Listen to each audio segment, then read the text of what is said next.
Pangalawa na to. So ano naman ang masasabi mo ngayon sa mga camera na nakatutok sa atin? Naduduling ako kung saan ako titingin. Malabo pa naman ang mata ko. Pag ganito, pero pag malayo, maliwanag yung mata.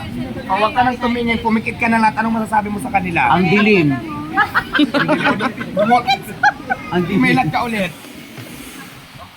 Ang liwanag. Magto, may saltik ba ito? Saan sila kapit? Ito yung saltik na masaya. Masaya sila. Bawal nga yung malungkot, kailangan masaya tayo. Good vibes. True. And God bless you sa inyo lahat po dahil hindi po kayo lahat ay iwanan. Kaya sa mga Yung mga vlogger na. kaya sa lahat po ng mga vloggers, thank you so much po na lagi po kayo nandiyan sa likod dito. Na hindi niyo po sa pinapay. Alam sa tuwing nakikita ko siya nasasaktan sa saktan ng iwan. Bakit ka ba nasasaktan? Nakita mo lang sila, nakita mo Siyempre, lang ako. di ba? Magkapatid tayo. Kaya kailangan magtulungan. Magkaunawaan. Magrespeto. Hindi kita pala hindi ka sister. Hindi alam mo ako ha. I don't care kung ano sasabihin ng mga bashes kasi di ba sinasabi ko ito madalas na unang-una, hindi ko naman sila piniperwisyo. Pangalawa, hindi ko sila kilala. Pangatlo, nakuha ako ng patas. So wala akong maisip na paraan na dahilan para patulan pa sila. Kasi di ba, ang tanong ko, bakit ka ba nagagalit? Ano ba ginawa ko sa'yo? Di ba? Ay bakit? Galit ba ngayon siya sa'yo? Sino ba? Sit ito? Si Hiwaga? Ay, basher ba siya? Parang ano kumukuha lang ng strategy mo. Hindi mo ba napapansin 'yon? Kasi ito ay alam nila na marami ka ngayong mga taga-subaybay na nandito. Inaabangan niya kung ano ang iyong sikreto. Bakit dinudumog ka? Yun naman ang sikreto ko, hindi niya dapat malaman. Tama. Kasi sikreto ko nga yun. Oo. Yung siwaga naman iba. Or naman siwaga. Ikaw ba may plano din pumunta doon sa pwesto niya? Why not? Actually, pumunta nga ako doon. Kaya lang, dumaan lang ako. Naiwan lang yung yung bakas ng gulong. Dumaan lang ako actually, nandun ako sa Litix na karaan. Pero hindi ako pumunta talaga sa kanya, nadaanan ko lang. So, Ayaw, nandun ka na. at saka diba wala namang problema kung, diba, kung maraming nagpaparis, maraming Tama. gumaya. Alam mo Ikaw ako- pa rin ang reyna. Hindi, no.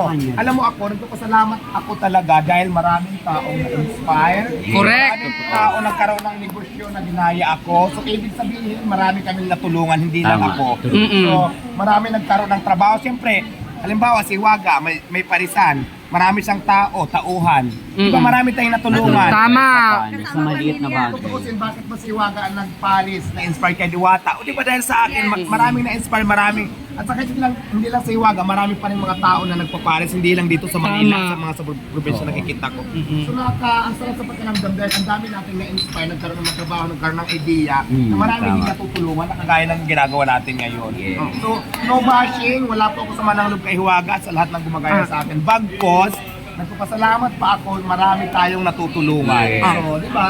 Ma'am, Kaya meron mapunta ako nagtatanong. Oo. At medyo may nasasabi na bakit kasi kuno sumikat ang Paris, tuloy hindi na affordable masyado. Medyo tumaas na ang presyo ng Paris ngayon. Kahit yung mga sa gilid-gilid, nagsitaasan na rin. Dati 50 pesos lang, ngayon 100 na. Dati kasi 50-60, alam mo hindi siya unli rice, walang preso Aha. creams, walang unli sabaw. Tapos Okay. konti pa yung takal. Oo. Dahil sa ginawa ko na unli rice, 100 pesos, unli sabaw, at may kasamang soft drinks, unli tubig, kung ano-ano pang unli. Unli. Siguro naman sa 100 pesos napakababa na nun. Tama. Kaya kung may magreklamo pa sa 100 pesos na tumaas na unli rice na lahat, parang hindi naman yata, Mahal pa ng plate. makatao na yung nagreklamo ka pa. Diba? Kasi umikot ka ngayon Yung sa mga chicken lang, tindahan, 140 bumili ka ng ulam, bumili ka ng kanin, wala pang unli, wala pang soft drinks, magkano nang kakainin mo, hindi ka pa busog. Hindi pa nga nakakating dito, 99 pesos na. Tama. Pag mo, nasa 150 na pa, order ka pa. Diba? Okay. So yun, sa 100 pesos talaga, sa totoo lang, halos Sulit na ikaw yun. lang yung may-ari talaga. Ako nga sa totoo lang halos bawi-bawi na nga lang. Correct. Minsan nga nag-negative pa para masustain ko lang. Kasi Correct, alam mo ngayon, tama. nagtaasan na, alam mo Taas yan, ng kung chicken, namimili di ba? ka.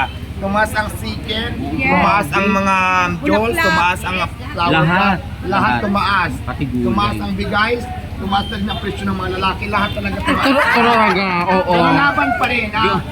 Nananatili pa rin. Wala talaga nang yung 150 price namin ngayon na daw, 100 pesos. Uy, wag ganun. Baka pa mapunta pa saan kung ano yung usapan na 150 na yan. Kaya siguro, doon sa mga nagsasabi na tumaas yung pares, hindi po. Bumaba talaga yung pares. Correct. At saka naging overload. Sa dati kung isang subo lang, 50-60 ngayon, 1 pusawa ka na sa subo. Tama ba? Tama. 1 pusawa ka ba sa subo talaga? Yes. Oh, yung totoo. Subo ng overload, ha? Yung totoo, magsabi ka ng totoo. Ano po? Magsabi ka ng totoo, anli subo ba talaga? Ano subo, ano rice? Ang Okay, rice, oh, ang sige. sabaw pa. Pag nabiting ka pa ng sabaw, di ba, may soft Pwede. drinks, tapos may water pa, yung iba dyan, may free juice pa, o lahat na ng free nandiyan na. Kaya Oo. 100 pesos is worth it. Ngayon, sa totoo lang, sa mga may-ari ng parisan ng kami na kagaya ko, hindi po kumikita ng malaki. Sa totoo lang, minsan bawi-bawi lang. Alam nila yan, kasi sobrang taas na naman karne ngayon. Pero yung price namin, nanatiling 100 pesos para masustain lang namin, napakita lang namin sa nila maraming matutulungan yung 100 pesos. Okay. Buhay talaga. Anong masasabi mo naman? Puro lang ako. Oo nga. Pinapatapos ang... Oh, sige, sige. Wala naman.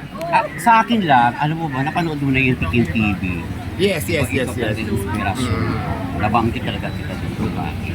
Kaya sa mga tao naman sana, yung alam mo may nagagalit, di ba? Sana wag naman, kasi wala naman kami sa anong loob, di naman kami nag-away. Yung akin lang, Ginagawa, natuwa pinagsasabong ako. kayo. Nagtuwa lang ako sa kanya Oo. dahil sa ginawa niya. Nag-inspirasyon ko sa gawa. Pero may chismis. Ikaw daw ay, ano lang, tauhan ka lang daw ng... Before. Oo, pero ngayon may-ari ka na. Co-owner. Oo, co-owner. Yeah. But not the owner alone. Okay, maliwanag yun ha. Alam mo, sa totoo lang, wala naman kami talaga problema ng Huwaga either Kaya na nga eh. hindi siya may-ari doon o may-ari siya. So wala naman akong question doon. Mhm. Ang inaano ko lang minsan talaga, may mga vlogger talaga na nagagumagawa ng kwento. Both side. For content. Magbablog sa akin, magbablog kay Huwaga, sisiraan ako, sisiraan si Huwaga. So wala naman sa amin yung problema, nasa kanila. Pero di ba sabi ko nga Huwaga, doon lang kita mag-usap sa likod. Oh. Sabi ko nga, as long as na wala tayong ginagawang masama, as long as nakakatulong tayo, as long as na lumalaban tayo ng pata sa pamaraan, wala tayong piniperwisyo, I don't care kung anong sabihin nila. Correct. Kasi hindi yan importante. Hindi tayo aangat doon sa mga ganyang klase. Pag-finansin natin Oo, di ba? Aangat tayo sa sarili pa rin natin pagsisikap sa mga sinasabi na, di ba? Kaya po ako sa iyo, kung itindihin yung mga sinasabi ng ibang tao, dahil hindi sila nakakaganda. Hindi, at saka pinapray ko sila lalo. Pinapray ko sila lalo. Yan, Sana, oo. ipuin yung... Sana isip nila bumait ni Lord. na sila, ganun dapat. Ganun talaga. As, pag si Lord ang humusga sa atin, wala na tayong magawa. Correct. Alam mo kasi, isa lang talaga may karapatan humusga sa atin. Panginoon lang Ang tayo. ating Panginoon lang, ang Diyos Ama, lumikha lang sa langit at lupa. Amen? Hala. Walang karapatan humusga ang tao lang nakagaya natin. Correct. Wala lang sa kaparehas natin. So, di ba? Kaya pag si Diyos talaga, kahit ilang tao pa yan ang manghila sa ipababa, pag Diyos ang nag-angat sa iyo, wala silang magagawa. Hala. Amen? Amen! Diyos ko naman. Diyos ko, mag-venture ka na naman sa ibang sa ibang business na naman. Baka mamaya magkaroon ka ng iglesia ni Diwata. Ito isang sabi ko. Oh. Kasi magaling kang kumanta, may magkakaroon ka ng album. Magaling kang mag-arte, nagkaroon ka ng Alam mo, magpipelikula. lahat naman na nag-offer sa akin na alam ko makakatulong sa akin at makakabuti sa lahat, hindi lang sa akin, bakit hindi? So, ako, willing ako sa lahat. Open ka rin magpastora. Why not? Kung doon ako nararapat, bakit hindi? Di ba? Oh. Ayan, shout out sa lahat ng mga mega world churches. Oo. Ayan, shout out po sa inyong lahat eh. Willing na ho si Diwata tumanggap din ng mga inspirational talks. Anyway, maraming salamat at welcome to Diwata Paris. Yes, ayan ha, nakita nyo. Ayan. Thank you, dear. Thank you po sa inyong lahat. Ulit nga, Ulitin natin. welcome sa Diwata Paris Overload Hiwaga at maraming salamat sa pagbisita. Doon tayo tumingin. Ay, dito ka tumingin, ako doon. Oh, tama.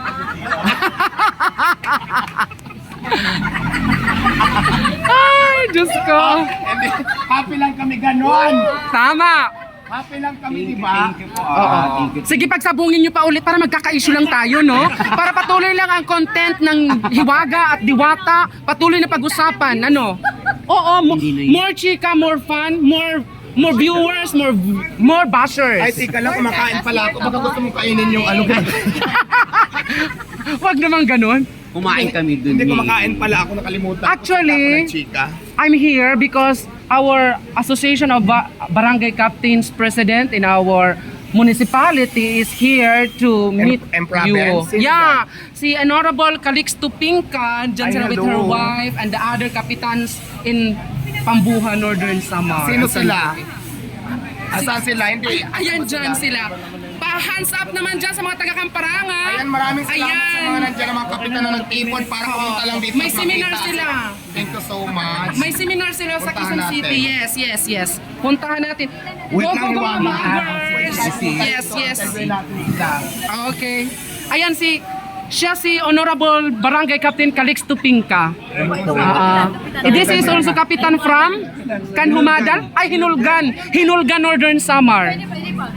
Barangay Cagbigaho. Ayan, Cagbigaho, sir. San Roque. From San Roque. San Roque. Ayan si sir. From Barangay Cagbigaw. Barangay Cagbigaho. Ayan. Ayan, sige, picture na kam kay dikit sini nakatatagan oportunidad nga basta ordinaryong adlaw. Adi mga konsehal san Kamparanga.